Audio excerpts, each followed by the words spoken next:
آج نوجوان لڑکا ہے کہتا ہے مجھ سے بھوک برداشت نہیں ہوتی. میرے بھائی رب بیماری لا دینا، اللہ سے دعا مانگے اللہ شفائے عطا فرمائے، اور دعا کرے اللہ آزمائش سے محفوظ فرمائے. آپ یقین کریں میں نے لوگوں کو دیکھا ہے حلق سے قطرہ نہیں اترتا، خوراک کی نالی لگی ہوئی ہے، اعلیٰ غذائیں پکی ہوئی پڑی ہیں، عرش کا مالک کہتا ہے میں تیرے حلق سے گزرنے نہیں دوں گا. قانون بن گیا.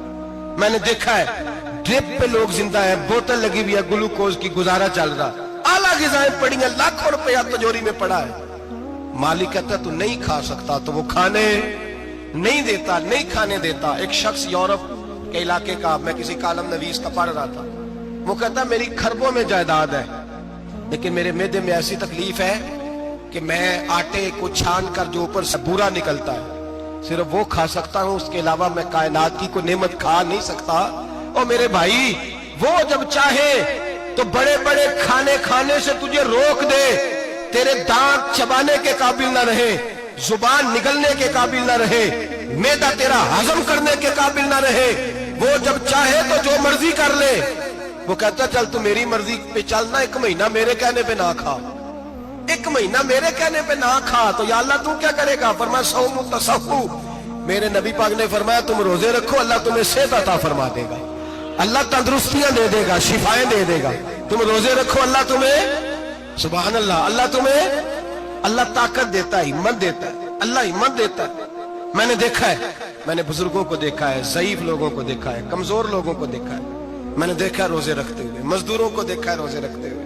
میں اپنے ابا جی کو کہتا ابا جی اتنی سخت گرمی اور مزدوری آپ کرتے اور مزدوری کے عالم میں روزہ رکھتے، تو کہتے پتر روزہ کی آندا ہے، روزہ کدوں کو جاندا ہے، روزہ اپنی جگہ تے بے مزدوری اپنی جگہ ہوتے. اور کئی دفعہ مینوں فرمان لگے مینوں یار سمجھ کوئی نہیں لگتی، پتہ نہیں روزے چ اللہ طاقت کتھوں دے چھڑدا ہے، نہیں زیادہ کام بھی زیادہ کریدا ہے تے روزہ بھی بھائی صوم تصحو. میرے مصطفیٰ نے فرمایا تو روزہ رکھ اللہ تجھے صحت عطا فرما دے گا. رب تعالیٰ تجھے، یہاں ہوٹل کھلے ہوئے ہیں،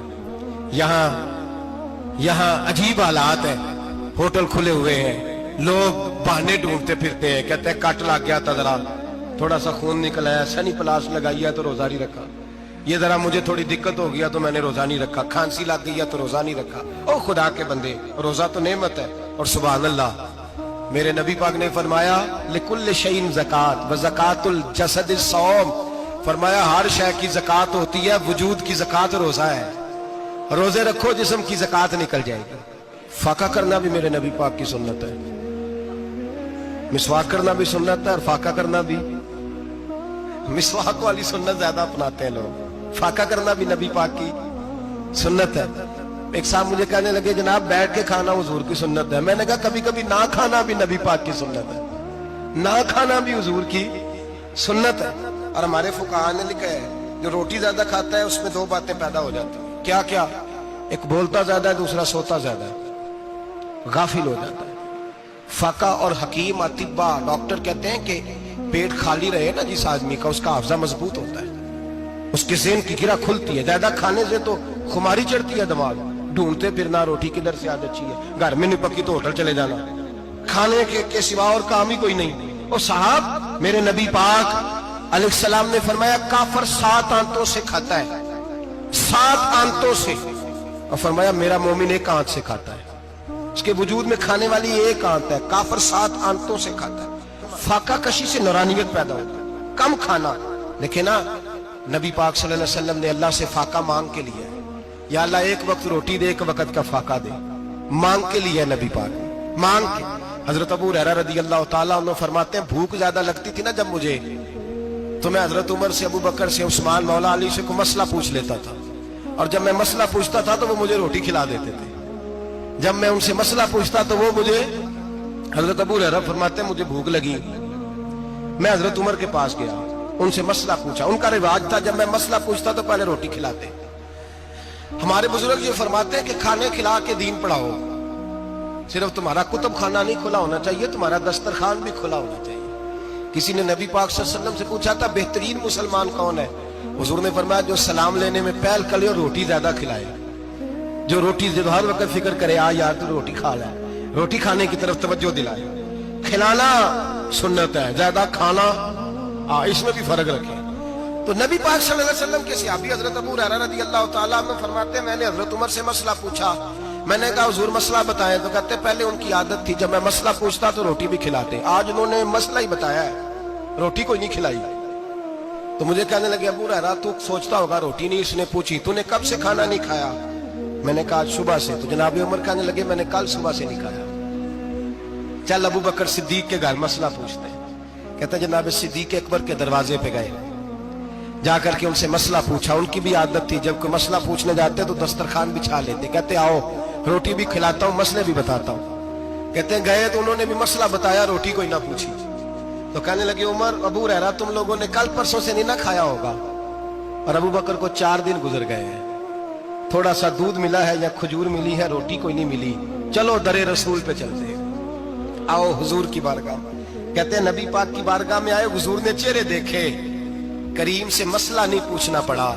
میرے مصطفیٰ کریم نے فرمایا بھوک لگی ہوئی ہے تم تینوں کو, 3-4 دن ہو گئے. اللہ کے رسول نے فرمایا مجھے پورا ہفتہ ہو گیا ہے. سبب کچھ اور ہے جس کو تو خود سمجھتا ہے. زوال بندہ مومن کا بے زری سے نہیں, بھوک نقصان کا وجہ نہیں بنی, وجہ کوئی اور بنی ہے. رشوتیں جو بازار گرم ہوئے ہیں لوٹ مار کے, یہ روٹی کے لیے نہیں, یہ زیادہ کھانے کے لیے, یہ بینک بیلنس کے لیے گرم ہے. یہ لوٹ مار کا مقصد کوٹھیاں بنانا ہے, روٹی کا تو رب کریم کا وعدہ ہے. جو روز روتا ہے شام کو کہ میرا کاروبار کوئی نہیں, اصل میں کہتا ہے بنگلہ کوئی نہیں, اصل میں کہتا ہے کار کوئی نہیں, پجارو کوئی نہیں, روٹی تو اللہ عطا فرماتا ہے, اس کا وعدہ ہے. فرمایا حضور نے 3 دن بیت گئے, چلو. میرا بے تکلف صحابی ہے ابو الحسن انصاری, وہ بڑے نصیب والے ہوتے ہیں جن کو میرے نبی پاک خود کہتے تھے کہ تیری فلانی ذمہ داری ہے. اس زمانے کا تو کسی کو کہہ دیا جائے تیری ذمہ داری ہے تو کہتا ہے یہ تو پھٹیکے ڈالنے لگ گیا, یہاں سے تو چھٹی کر جانی چاہیے. خوش ہوتے تھے صحابہ کہ ہماری ذمہ داری لگی. کہتے ہیں حضرت ابو الحسن انصاری کے گھر گئے, نبی پاک نے فرمایا بھوک بڑی لگی ہے کھانا لا. کہتے ہیں حضور نے اسے کہا تو اس آدمی کو تو وجد ہی ہو گیا. اس نے کہا میرے اتنے نصیب کہ حضور کا یہ کھانا کھلا. آؤ دیکھو دنیا والوں, آج جو سب سے زیادہ عزت والا ہے وہ میرا مہمان بنا ہوا ہے. فرماتے ہیں وہ دوڑے گئے, بکری اٹھائی, ذبح کی, بیوی کو کہنے لگے روٹی تیار کر.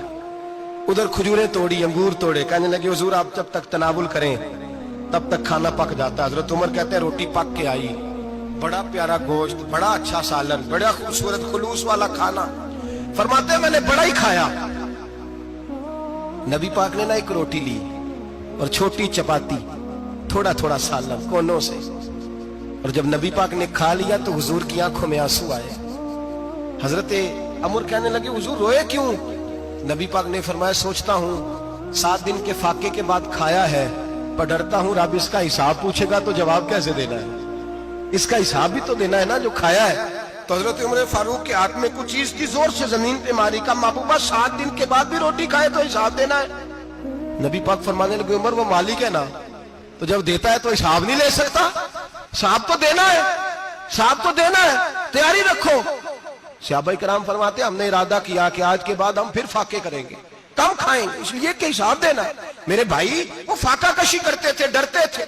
یہاں تو لوگ کھا کے بیمار ہیں, کھاتے جا رہے ہیں, سوتے جا رہے ہیں, کھاتے جا رہے ہیں, سوتے جا رہے ہیں.